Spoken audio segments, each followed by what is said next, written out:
E economia é o nosso tema agora. Crescimento ou estagnação em 2024, hein? As projeções do Boletim Focus do Banco Central indicam que no novo ano a economia deve crescer ao redor de 1,5%. Os riscos associados à produção agrícola com efeitos do El Niño podem impactar o resultado do Brasil. Além disso, o desafio fiscal com o fim da meta de déficit zero estão no radar. A gente vai entender o que esperar para dólar, para juros, para crédito, para o agro do Brasil e para a economia do nosso país com Pedro Renault, que é economista do Itaú Unibanco. Seja muito bem-vindo, Pedro. Oi, Kellen, tudo bem? Prazer estar aqui. Da mesma forma, é muito bom tê-lo conosco. Pedro, diga pra gente qual foi a marca principal da economia agora em 2023 e qual será a marca da economia em 2024? Perfeito, boa pergunta e vou responder ligando com o que você mencionou. E temos um risco de desaceleração, uma perspectiva de que 2024 vai ser um ano com crescimento mais lento. Uma das principais marcas de 2023 foi a surpresa positiva em termos de expansão do PIB. A gente começou o ano, o mercado como um todo, esperando um crescimento fraco, na casa de 1%. O motivo disso era que o juro estava alto, ainda está, inclusive. Isso significa pé no freio na economia e a tendência era um crescimento lento.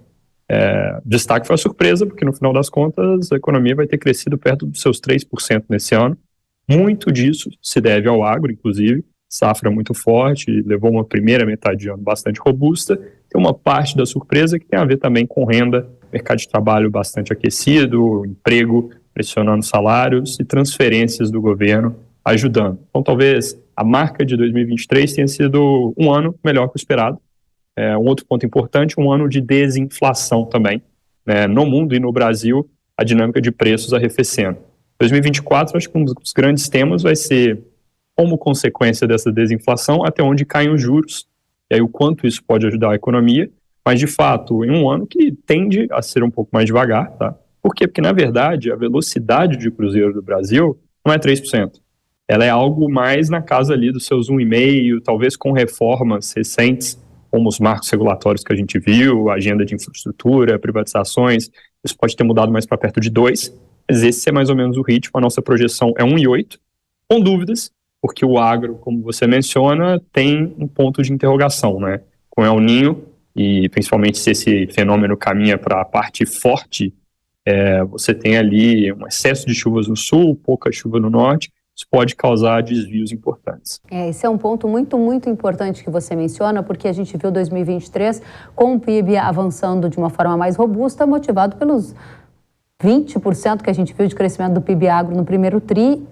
O El Niño está deixando uma face um pouco mais desafiadora nos campos do Brasil e a gente vai precisar checar isso mês após mês, né, Pedro? Agora, dentro desse contexto, a gente também observou muita preocupação com o aumento de impostos, principalmente com o inchaço da máquina pública ligado a uma expectativa de não manter uma preocupação muito grande com as questões fiscais, com as contas públicas. Isso te preocupa para 2024 ou não? O pior já passou?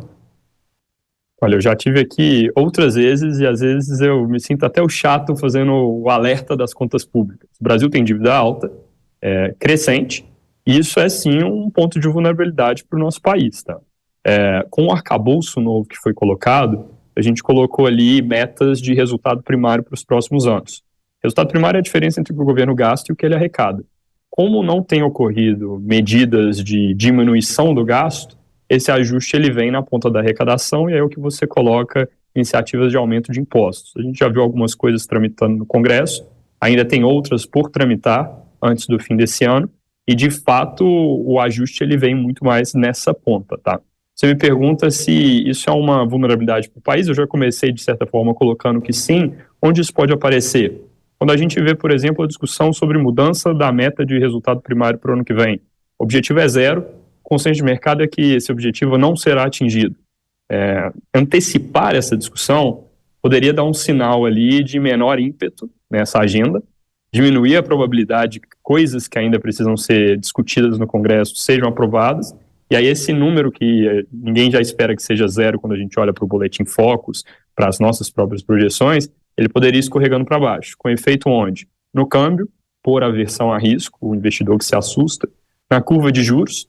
Uma coisa é a Selic, a outra é o juro de mercado de 1, 2, 3, 5 anos, e aí, em um contexto de contas públicas mais pressionadas, isso pode ir subindo, eventualmente até colocando dificuldade de a gente falar de um ciclo de cortes de juros por parte do Banco Central aqui no Brasil que seja bastante profundo. Então, sim, esse é um tema realmente importante. É um tema para 2024, então esse risco fiscal e o apetite de arrecadação do governo, como você disse, você citou duas questões que muito nos interessam aqui. Perspectiva para dólar. Eu quero saber se você vê dólar acima de 5, ou seja, risco fiscal, tensões no cenário externo são um movimento que aponta para uma tendência altista, e se você acredita que a gente tem ainda fôlego para levar as taxas de juros abaixo de 10% ao ano, no ano que vem. Perfeito. Bom, sobre a primeira pergunta, o real tem sido uma moeda surpreendentemente robusta. Se você me dissesse algumas semanas atrás o que ia acontecer no mercado internacional com a disparada das taxas de juros nos Estados Unidos, eu teria te dado uma resposta errada para o que aconteceria com a nossa moeda. Porque eu ia dizer que teríamos uma pressão muito forte. Isso não aconteceu.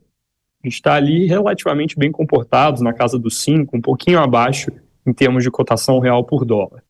O juro por aqui ajuda a explicar isso, tá? A gente tem um diferencial entre Brasil e exterior que gera atratividade para a moeda. A balança comercial brasileira, então, pujança das exportações com uma diferença grande para as importações, gera um suporte para a moeda também por uma questão de fluxo. O Brasil, do ponto de vista de contas externas, tem a sua robustez. E olhando para o mercado internacional, parece que não tem muita opção entre mercados emergentes. Se a gente for pensar que em todos os nossos pares tem algum tipo de confusão acontecendo, vai de guerra até questões aqui como, por exemplo, o investidor não querendo tocar na China por excesso de incerteza.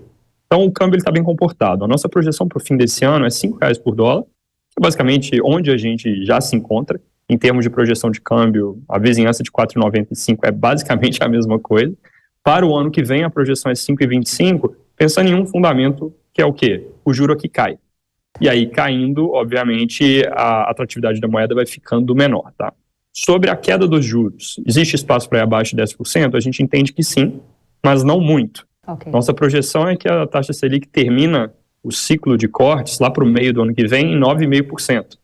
Eu acho que, inclusive, se a gente continuar na toada recente de um certo alívio no mercado internacional, com dados de inflação aqui no Brasil surpreendendo um pouquinho para melhor, e com a clareza de que a economia está desacelerando, isso de fato vai ficando evidente, pode até se discutir juro mais para perto de 9%, talvez um pouco abaixo. Agora, a vizinhança é mais ou menos essa e não os 6% pré-pandemia.